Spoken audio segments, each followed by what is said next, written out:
Oke, yang pertama ada stack. Stack adalah struktur data yang mengikuti prinsip last in first out atau LIFO, yang berarti elemen terakhir yang dimasukkan ke dalam stack akan menjadi elemen pertama yang keluar dari stack. Panjang stack mengacu pada jumlah elemen yang ada dalam stack. Pada suatu waktu tertentu dalam operasinya, stack memiliki dua operasi utama, push untuk menambahkan elemen ke dalam stack, dan pop untuk menghapus elemen teratas dari stack. Keunggulan utama dari stack adalah kecepatan operasinya yang konstan dan kemampuannya untuk menyusun data dengan cara yang sederhana. Ini sering digunakan dalam implementasi algoritma seperti rekursi, evaluasi ekspresi matematika, dan manajemen memori dalam pemrograman komputer. Operasi dasar pada stack, yang pertama ada push, yaitu tadi menambahkan elemen ke puncak stack. 2 pop, menghapus elemen dari puncak stack. 3 pick atau top, melihat elemen di puncak stack tanpa menghapusnya. 4 is empty, memeriksa apakah stack kosong. 5 is full, memeriksa apakah stack penuh jika stack memiliki kapasitas terbatas. Inilah contoh coding stack. Yang pertama ada include stream, itu menggunakan library input output stream untuk operasi masukan dan keluaran. 2 input stack, menggunakan library stack untuk mengimplementasikan tipe data stack. Selanjutnya using namespace std, untuk menggunakan namespace std untuk memudahkan pemakaian fungsi-fungsi standar. int main, fungsi utama program. Stack int myStack, mendeklarasikan sebuah stack yang menyimpan bilangan bulat. myStack push 5, myStack push 10, myStack push 15 itu menambahkan elemen 5, 10, dan 15 dalam stack. Selanjutnya code elemen teratas myStack top NL itu menambahkan elemen teratas dari stack. Selanjutnya myStack pop, menghapus elemen teratas dari stack. Terus code ukuran stack myStack size NL, menambahkan ukuran stack.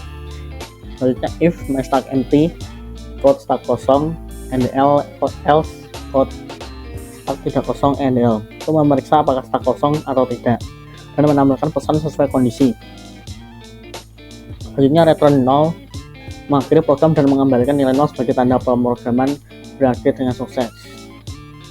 Dan outputnya adalah elemen teratas 15, ukuran stack 2, stack tidak kosong. Elemen teratas 15 itu setelah memasukkan elemen 5, 10, dan 15 ke dalam stack, elemen terakhir yaitu 15 dimasukkan. Fungsi top mengembalikan elemen teratas dari stack. Nah, dalam kasus ini adalah 15. Yang kedua itu ukuran stack 2.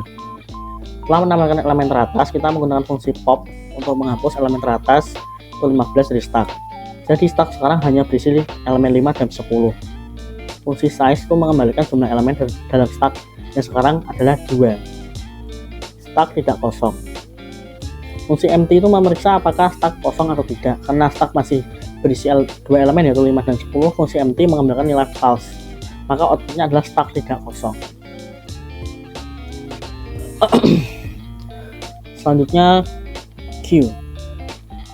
Itu adalah struktur data yang digunakan untuk menyimpan dan mengelola kumpulan elemen yang mengikuti prinsip first in first out atau FIFO, yang berarti elemen pertama yang dimasukkan ke dalam queue akan menjadi elemen pertama yang keluar.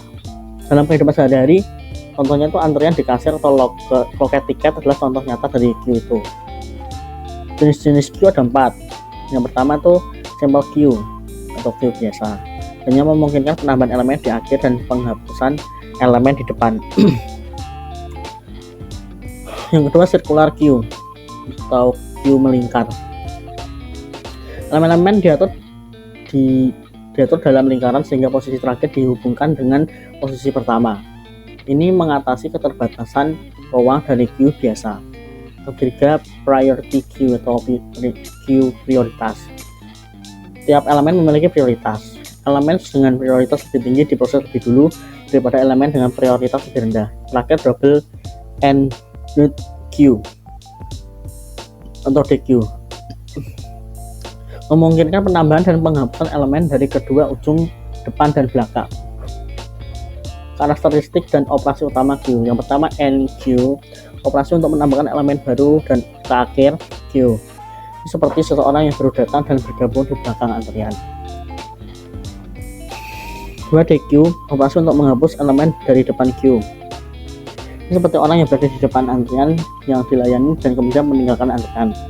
3 front atau back, untuk mengakses elemen di depan Q tanpa menghapusnya, berguna untuk melihat elemen yang akan keluar berikutnya.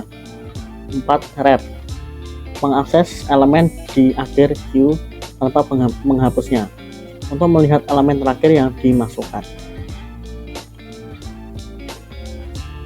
Dan inilah contoh coding Q.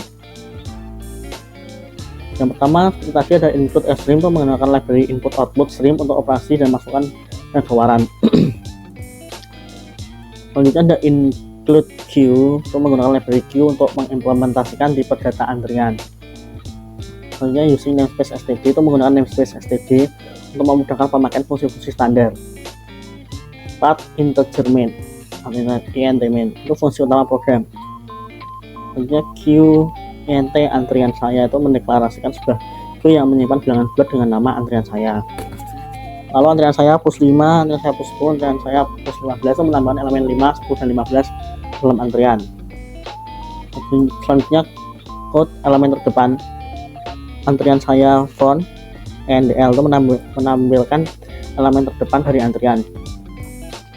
Lalu antrian saya pop menghapus elemen terdepan dari antrian. Selanjutnya code ukuran Q antrian saya size NDL menampilkan ukuran antrian. Selanjutnya if antrian saya empty, code Q kosong NDL, else code Q tidak kosong NDL, itu memeriksa apakah antrian kosong atau tidak dan menampilkan pesan sesuai kondisi. Dan terakhir return null, mengakhiri program dan mengembalikan nilai null sebagai tanda program berakhir dengan sukses. Dengan outputnya adalah elemen terdepan 5, ukuran Q2, dan Q tidak kosong.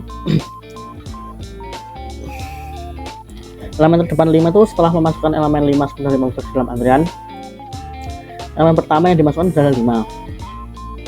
Fungsi front mengembalikan elemen terdepan dari antrian yang dalam kasusnya adalah 5. Ukuran Q2 setelah menampilkan elemen terdepan, kita menggunakan fungsi pop untuk menghapus elemen terdepan 5 dari antrian. Jadi antrian sekarang hanya berisi elemen 10 dan 15. Fungsi size itu mengembalikan jumlah elemen dalam antrian yang sekarang adalah 2. Q tidak kosong. Fungsi empty memeriksa apakah antrian kosong atau tidak. Karena antrian masih berisi 2 elemen yaitu 10 dan 15, fungsi empty mengembalikan nilai false. Maka outputnya adalah Q tidak kosong.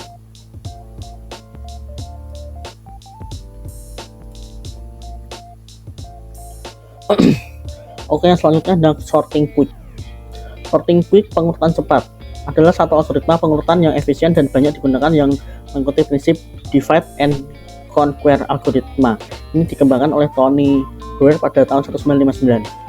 Sort bekerja dengan memilih elemen yang disebut pivot dan mempartisipasi elemen-elemen lainnya ke dalam 2 sub array sesuai dengan apakah elemen tersebut lebih kecil atau lebih besar daripada pivot. Proses ini diulangi secara rekursif untuk sub array yang dihasilkan. Langkah-langkah sorting: yang pertama, pilih pivot. Pilih sebuah elemen dari array sebagai pivot. Adalah beberapa strategi untuk memilih pivot, seperti memilih elemen pertama, elemen terakhir, elemen tengah, atau menggunakan metode acak. 2 partisi. Susun elemen-elemen dalam array sedemikian rupa sehingga elemen yang lebih kecil dari pivot berada di sebelah kiri pivot dan elemen yang lebih besar dari pivot berada di sebelah kanan. 3. Rekursif, itu terapkan langkah-langkah di atas secara rekursif pada subarray yang dibentuk sebelah kiri dan kanan pivot. Ini adalah contoh sorting quick. Yang pertama ada encode stream, itu menggunakan library input output stream untuk operasi masukan dan keluaran. Di sini namespace itu menggunakan namespace std untuk memudahkan pemakaian fungsi-fungsi standar. Void tukar int a b, int a b bt itu fungsi untuk menukar 2 elemen. Int partisi itu intr rendah tinggi, itu untuk int pivot artinya memiliki elemen terakhir sebagai pivot. Int i rendah 1 menginisialisasi indeks elemen yang lebih kecil. For int j rendah j tinggi yang 1. J++ itu loop untuk memindahkan elemen yang lebih kecil atau sama dengan pivot ke kiri. tukar RI plus 1 R tinggi 1 menempatkan pivot pada posisi yang benar. Return 1 plus 1 mengembalikan indeks pivot. Void quicksort INTR yang rendah INTR tinggi itu untuk if rendah tinggi basis rekursi. NTP partisi A rendah R tinggi rendah tinggi mendapatkan indeks partisi. Quicksort A rendah P-1 secara rekursif mengurutkan elemen sebelum partisi. Quicksort R P plus 1 tinggi secara rekursif mengurutkan elemen setelah partisi. Void cetak array itu sebenarnya fungsi untuk mencetak array. For I udah 0 I min ukuran itu untuk mencetak setiap elemen array. Mencetak baris baru setelah mencetak array. Cukup NDL min fungsi utama program. INTR 10789115 mendeklarasikan dan menginisialisasi array. INTN size of R01 menghitung ukuran array. Code array sebelum diurutkan. Cetak array R mencetak array sebelum diurutkan. Quicksort R memanggil fungsi quicksort. Code array setelah diurutkan. Cetak array R mencetak array setelah diurutkan. Return mengakhiri program. Outputnya array sebelum diurutkan 10, 7, 8, 9, 15, setelah diurutkan 1, 5, 7, 8, 9, 10.